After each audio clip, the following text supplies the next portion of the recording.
Off the wall. I told Jimmy Fargo about Princeton. You're moving? He asked, like he couldn't believe it. Not exactly, I answered. We're just going for a year. You're moving, he said. I can't believe it. Neither can I. You don't have to move, he said. You could stay here if you really wanted to. You think I don't want to stay? I don't know anybody in Princeton. You think I want to go to some school where I don't have any friends? Then tell your mother and father you refuse to go. That's what I'd do. But where would I live? With me. But where would I sleep? On the floor, Jimmy said. It's good for your back to sleep on the floor. I thought about sleeping on the floor for a year, and about living with Jimmy and his father. Mr. Fargo used to be an actor, but now he's a painter. He paints these weird-looking pictures of circles and triangles and squares. He's so absent-minded that he only buys food when Jimmy reminds him. One time, I looked in their refrigerator, and all they had was an empty bottle of wine, half an apple, and a salami and onion sandwich, so it had turned green. If you don't stay, I'm never going to talk to you again, Jimmy said. I mean, never. He bent down and tied his shoelace. Jimmy's laces were always undone. And I'm going to tell Sheila Tubman she can have your rock in the park, he added. You wouldn't. Try me. Some friend you're turning out to be. Same for you. Jimmy turned and walked away, his hands stuffed deep into his pockets. I thought of plenty more to say as soon as he was gone, but instead of running down the street after him, I went home. Is that you, Peter? Mom called. No. I went to my room and slammed my bedroom door. I was glad that I hadn't bothered to hang up my map of the world again. I took out my Kreskin's crystal. Jimmy gave it to me on my last birthday. When I can't fall asleep at night, I hold the chain above the lucite base and watch the small ball swing from side to side. I concentrate on it until my eyes get this heavy feeling and want to close. I opened my window enough to throw out my Kreskin's crystal. I imagined it smashing into a zillion pieces on the sidewalk below. But suppose I had trouble falling asleep in Princeton. What would I do? I put it back in its box. There had to be a better way to get even with Jimmy Fargo. 2 hours later, I was still thinking up ways to get back at him when the doorbell rang, and it was Jimmy. Changed my mind, he said. And I'm sorry. Yeah, well, me too. I was disappointed, that's all. I don't want you to move. But there's nothing I can do about it. It's not your fault. That's what I was trying to tell you, I said. I know. Well, my father says Princeton's just an hour by train. That's right. So I won't give Sheila your rock after all.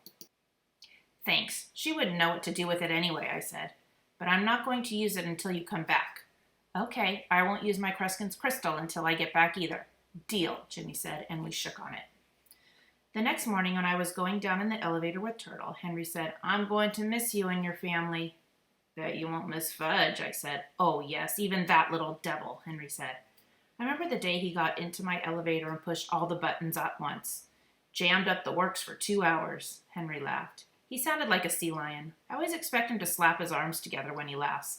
And I'll miss that baby of yours, too. Won't get to see her grown up now. Sure you will, I told him. We're only going for a year. That's what they all say, Henry muttered.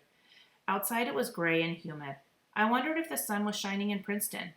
As I walked Turtle down the street, he sniffed here and there, trying to find a place he liked. I encouraged him to use the curb. In Princeton, he'll be able to go wherever he likes, I thought. Maybe I won't even have to walk him. I'll just open the door and he'll run out into the yard. And I won't have to clean up after him either. Ever since New York City passed what I call the doggy-do law, walking Turtle hasn't been much fun. At first, when I heard that every dog owner had to clean up after his own dog, I told Mom that I wouldn't be able to walk Turtle anymore. Mom said, That's too bad, Peter, because if you don't walk him, who will? I was hoping Mom would volunteer. I was hoping she'd say, I know how grossed out you feel at the idea of picking up Turtle's dog do. But she didn't. Instead, she said, Look, Peter, you're going to have to make a tough decision. If you want to keep Turtle, you're going to have to clean up after him. Otherwise, Daddy and I will try to find a nice farm somewhere in the country and... I didn't want her to finish. Send Turtle to a farm, I shouted. Are you kidding? He's a city dog. He's my dog. Well then, Mom said, smiling. I got the point. Mom bought me a contraption called a pooper scooper. It's kind of a shovel attached to a baggie, and when Turtle does his thing, I scoop it up, get it into the baggie, tie up the end, and toss it into the trash basket. At first, I made a mess of myself, trying to get it to work. But now I'm a regular expert. Still, it's pretty disgusting. Almost as disgusting as Tootsie's diapers. I wish I could train Turtle to use the toilet, especially in winter when I stand around freezing while he takes his time trying to make up his mind. I know it's not Turtle's fault. He can't help being a dog. And when he sleeps at the foot of my bed or licks my face, it's all worth it. Just as Turtle was finishing, Sheila Tubman came skipping up the street. "I hear you're moving," she said. I nodded and scooped up his stuff. "Good. I was afraid it was just a rumor. I can't wait until you're gone. Then I won't have to smell your yucky dog anymore." "My dog is not yucky," I yelled, tying up the poop bag. "Did you ever smell him, Peter?" "Yes, all the time." "Well, I guess you don't notice because you smell so much like him yourself." She started skipping away. "Hey, Sheila," I called. "Yes." She turned around. "Stuff it." "Peter Hatcher, you're disgusting." "That's better than what you are," I called, enjoying myself. "Oh, yeah? What's that?" she asked. "That's for me to know and you to find out." "Ha ha, very funny," she said. "You and your yucky dog are both very funny." "Sicker, Turtle," I said. Turtle growled, then started barking, which was very funny, because he doesn't know what sicker means. But Sheila didn't know that he didn't know, so she started screaming and running toward our building. And when Turtle saw her go crazy like that, he took off after her, barking up a storm, thinking it was some kind of game. He pulled his leash right off my hand, so I had to chase him, calling, "Turtle, Turtle, down, boy," because he was already jumping up and down on Sheila, trying to lick her face. Sheila kept right on screaming. Finally, Henry came out and asked, "What's going on here?" He pulled Turtle off Sheila and held him for me. I picked up the end of his leash and patted his head. "It's Peter Hatcher," she said. "He told his dog to sick me, and he did." "He did not," I said. "He did too."